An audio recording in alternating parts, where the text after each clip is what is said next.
Alright, we got the one thing. Seems to be that situation where if I'm not careful about opening it, then it'll give the shipping label. So we'll just do this, because I think this doesn't have the styrofoam shit in it. Okay, good.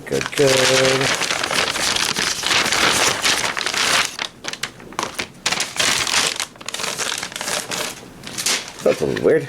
Anyways, well, I do know I have Dragon Ball Super Brawly. This is a steelbook version, which I don't think I had, so now I do. I mean, if I did have it before, now I have two of them, and I'll figure that out. But now I have it on steelbook for sure. Let's see. So I want to look here for region A. Should be dub and sub. Yeah, dub and sub. 45 minutes of extras.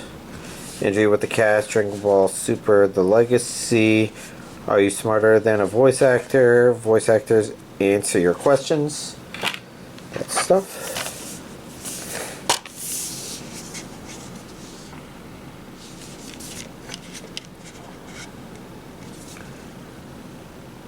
Oh, there we go.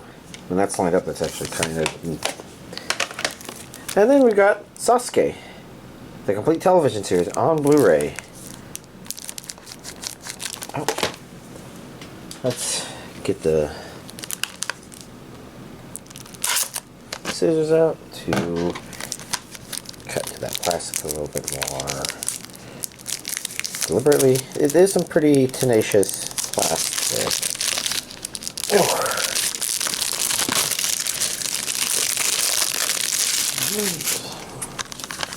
Yeah, we got this. Let's see, what can we discern from the back? Anime Go, yeah. 792 minutes. That's all three regions. English audio and Japanese with English subtitles. Interesting. I'm kind of curious as to the age of this show. It looks old. I guess the only reason I hesitate to say it definitely like something from the 70s maybe, which I think is around when Kimba the White Lion would have aired, is some of it looks a little crisp, and that could just be restorative stuff for the artwork image, but yeah, interesting.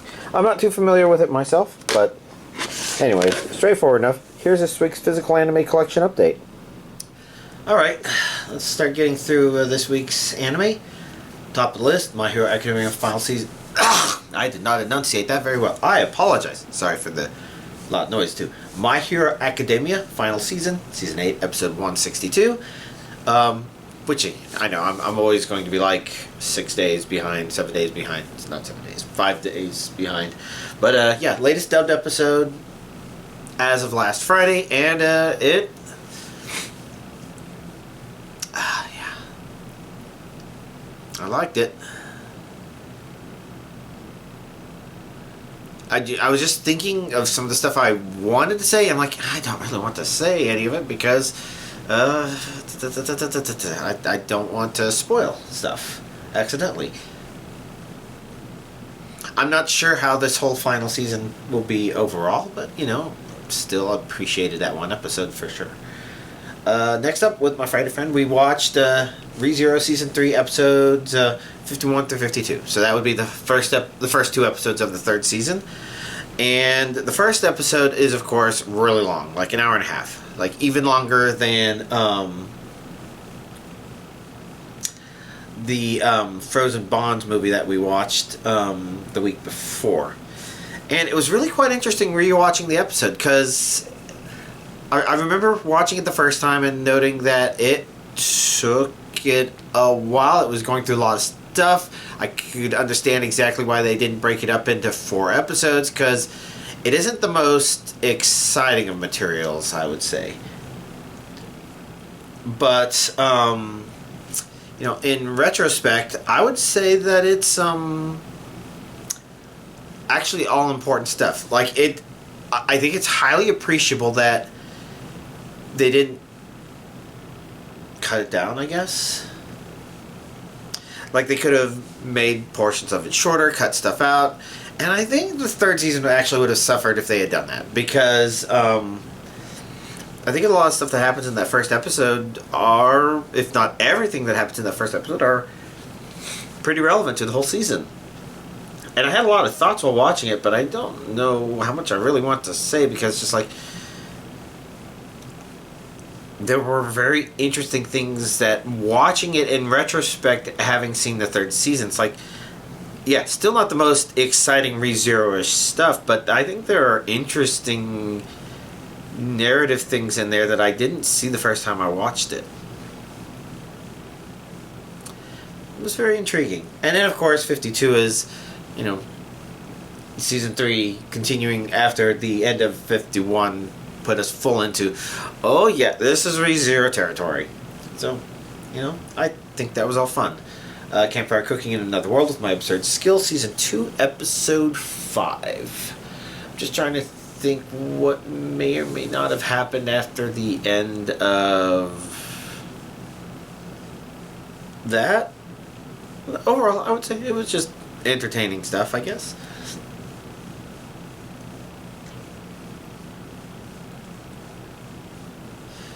Let me see, there was some of that stuff. Yeah, I guess I'm remembering. You know, I think I'm enjoying season 2 here as it continues along. I don't think that's necessarily a show that's like, oh, this is great, but you know, it's definitely doing a good job of its strong suit of, yeah, I kind of want to eat a lot of the foods that I see them cooking. They seem like they'd be delicious, including things made out of ingredients that usually I'm not that big a fan of, which is interesting because I guess I'm kind of experimenting with that a little bit.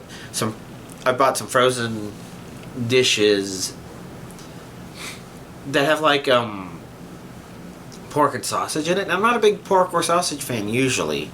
Maybe it depends on the sausage, and for pork, you know, I mean, I eat a lot of bacon, but I also like cook it to the point where it doesn't taste very porky. And yeah, we'll have to see, but there's a part of it that's like jambalaya rice. It's like, okay, I've had some really damn fine jambalaya rice, and so I'm definitely interested in trying that frozen dish, even if it has pork and sausage in it. It's like, might as well. You know, I think it's a good experimentation just to make sure I don't stay balled up not trying stuff. I tried some crawfish a couple of months ago, for example, but I digress. Cooking stuff, food stuff. Hero Without a Class, Who Even Needs Skills, episode 7. I think it was a fun episode. I think one of the reasons it's fun is, given how the first half of the season went, you know, this one's like, okay, well, it is kind of conceptually more the same stuff, and it doesn't feel like it has that much meaning to it because of the way they chose to execute it and stuff. It's still, I think, a fun enough episode, which had opportunity for not really repeating what the first half did, but, you know, doing something that's like similar lines, but very different at the same time. I don't know. I'm not sure what to think about it other than, you know, the show kind of undermines a kind of, oh, this could be good if it was a show about the value of effort. Yeah, it undermines it, I'd say, just in its execution also. But, I don't know, this episode was at least fun. May I ask for one final thing? Episode 7.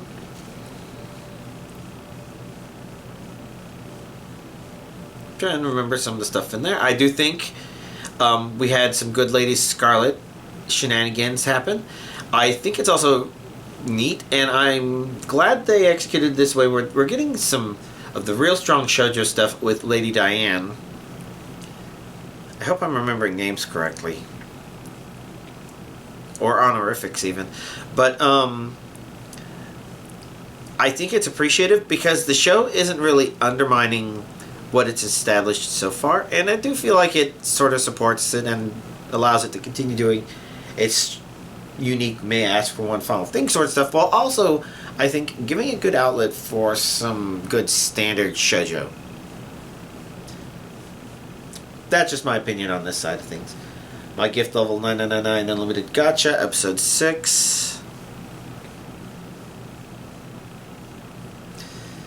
Okay episode, I guess. I think The main problem I have with the episode is a lot of the stuff it established, I think, are things that we already knew had happened. Didn't necessarily need to see it all spelled out per se.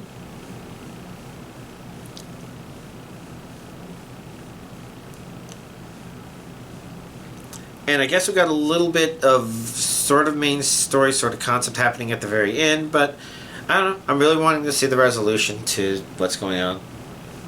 Weird things. Wild Last Boss appeared, episode 7. Okay, episode, I think.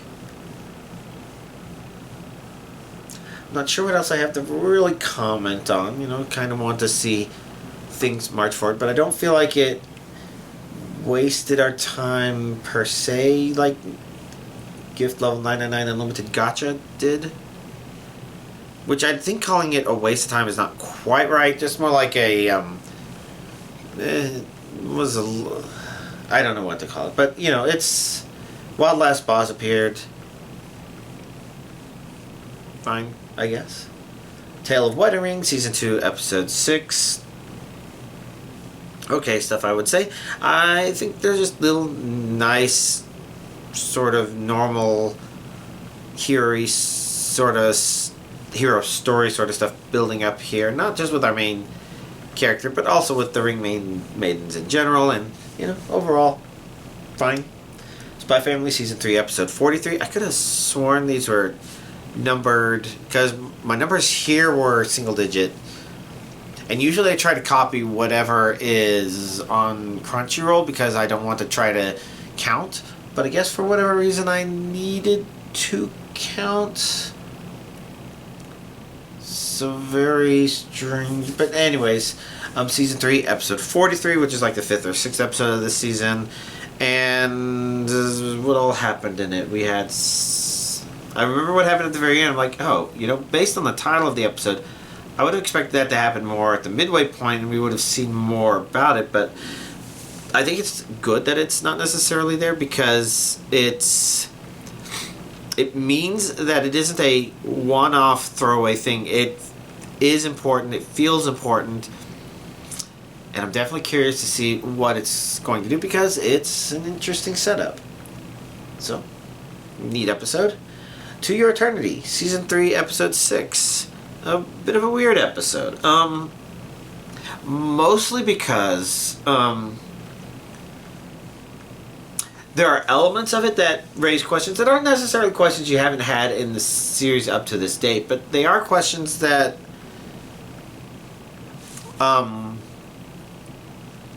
I don't know, maybe you've entered your mind, but you're like, okay, I'm putting this aside. And I think there's an interesting narrative element there. That's a very common narrative element with a lot of media, especially ones like this, where it's like, is there a difference between the mind, the body, and the soul? And, if you're talking about real life, we can't really measure soul, so even saying that there's definitely a concept of that is difficult. You have people that talk about, like, out-body experiences, but I don't know that we necessarily know that that's something that comes from a soul versus something that the brain, kind of, sort of dreams about to a certain degree as it goes into unconsciousness, if it even completely goes into that. I mean, sometimes you have people that get anesthetized, but they're not completely unconscious and they're awake for the whole thing, but they just can't say or do anything. They feel it all. Horror stories like that, and all of that means that it's definitely murky territory. Wherever you lay on that, at a minimum, there's good reason to believe that the mind, the brain are the same thing, just because we've never really been able to prove, okay, here's a mind that happens to be able to do something without the brain.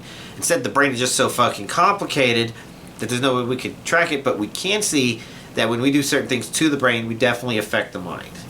And while there's some complications there, which, like you'd have like an Alzheimer's patient maybe, who maybe goes in and out of coherence or something, really worrisome like that.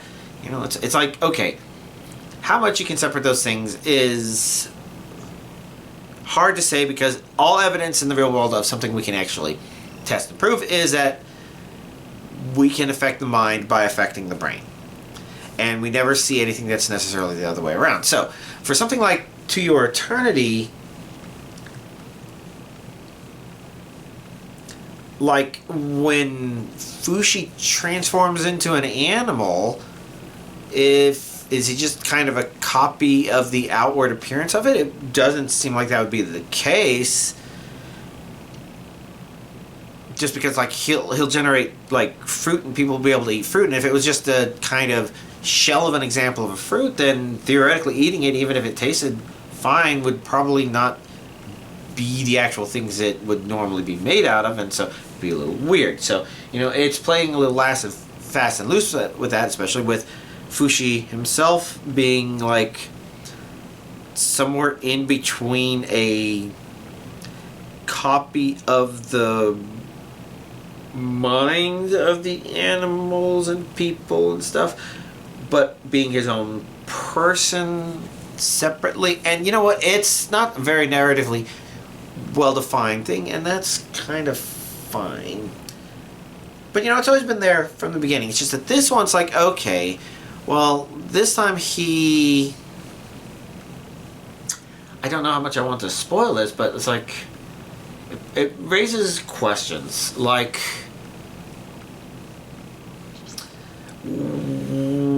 what, I just don't know what I want to actually question out loud without potentially spoiling it. It's not like big spoiler or anything like that, but it is the sort of thing where it's just sort of like,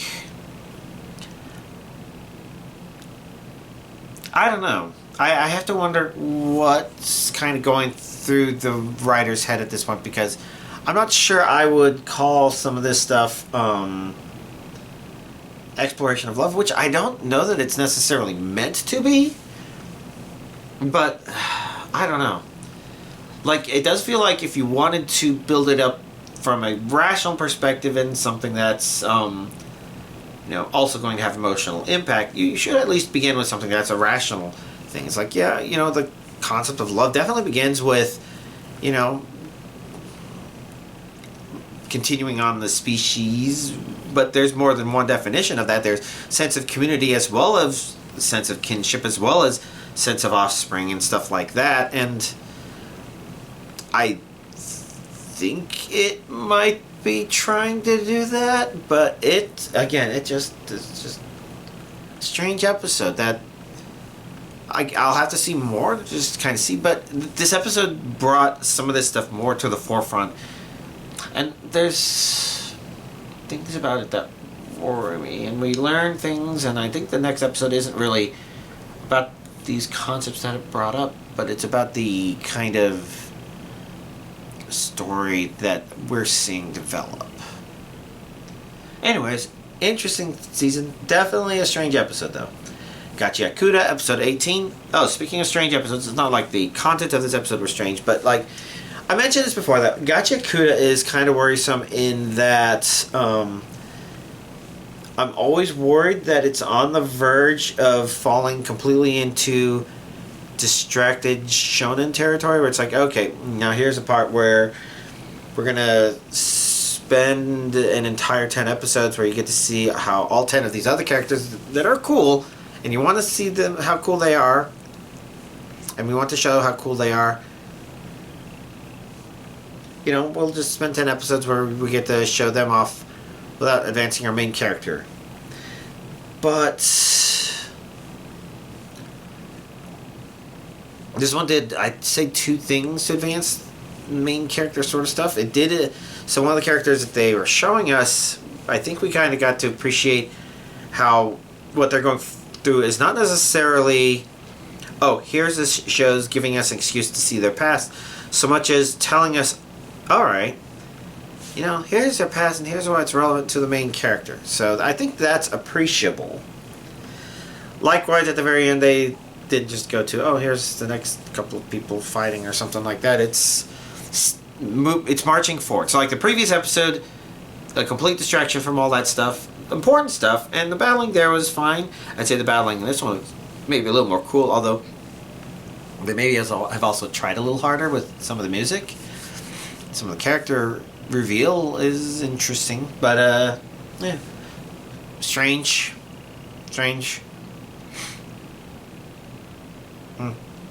All right, next up, Dad's Hero, Mama's Spirit. I'm a Reincarnator, episode 6. I think mostly interesting stuff. I just kind of have a strange wonder about.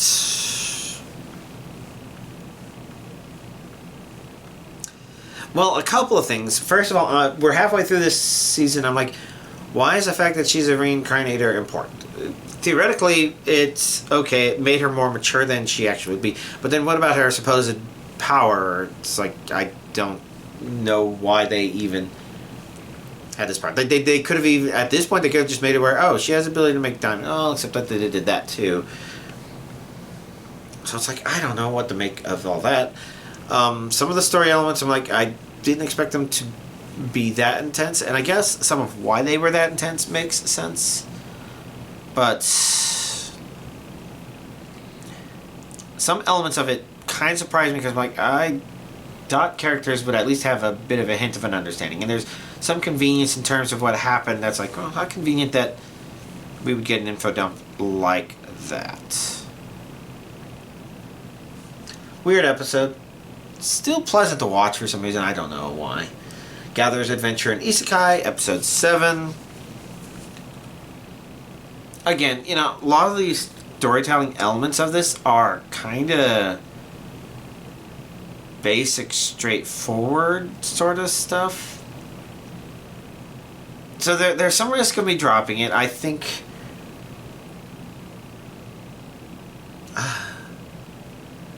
I'm trying to think if I'm still curious about seeing characters or not that we know are going to be added to it. I'm not really quite sure. This show is continuously at a risk of I might just stop caring about it and not continue watching it. Well, we'll have to see. We're already halfway through. It might just mean I don't finish it. We'll just have to see.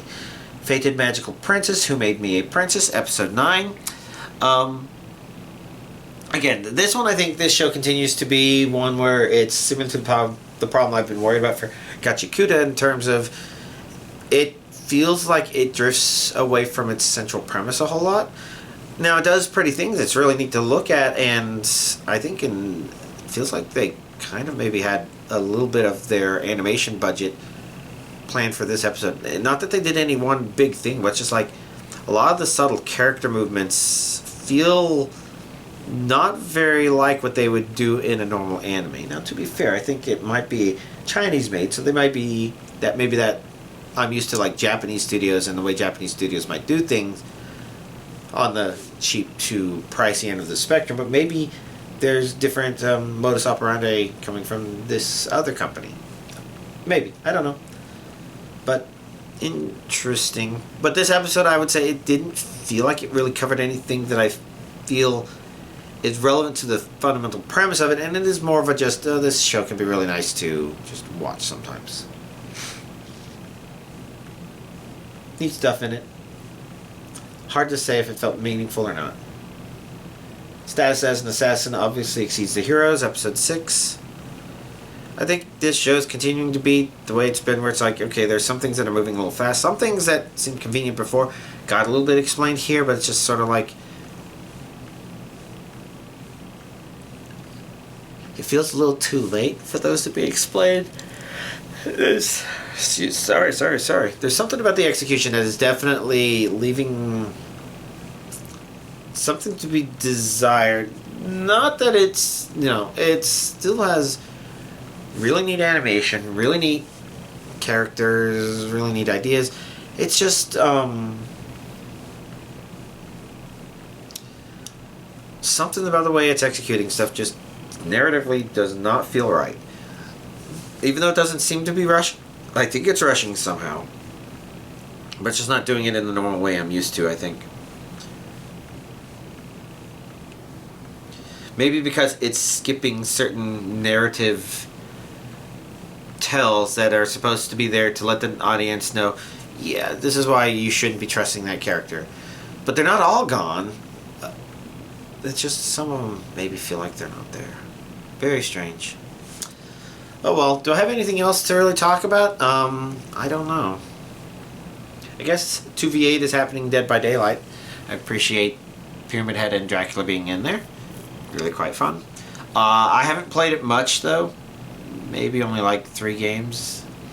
Probably going to try to fire it up because the next set of quests are there, but I just have not been doing much. Like, I've been playing some Rune Factory Guardians of Ozuma. I don't remember if last time I had beaten the final boss of the main story or not, but I have done that now.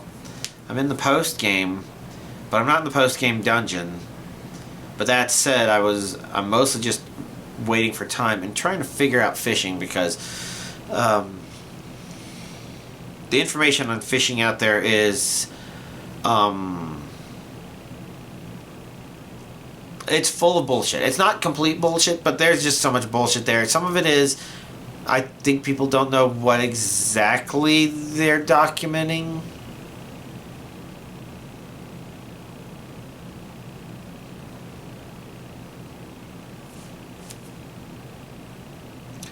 Yeah, I don't think they completely know what they're documenting. I think some of them even know that they don't know. Some of the information is outright wrong. Some of it is... So, like, one guide, for example, will say, well, here's your chances if you're doing fishing in winter in freshwater versus saltwater. And I now know for a fact that it's full of shit because there's some places that are pond smelt only. Which basically means that that percentage of pond smelt being anything less than 100% is a woefully incomplete picture. And that also probably explains why I was having so much trouble finding just a basic fucking snapper up in the Sky Islands where they were supposed to be there, and it's supposed to be more common than the other 2 kinds of snappers combined, but I literally found hundreds of the other kinds of snappers. There's something about it where specific spawns only spawn specific things, and that's the main information that seems to be lacking. And there's this bad combination of reverse engineering the data from the game, but not really knowing where, when, and how it applies.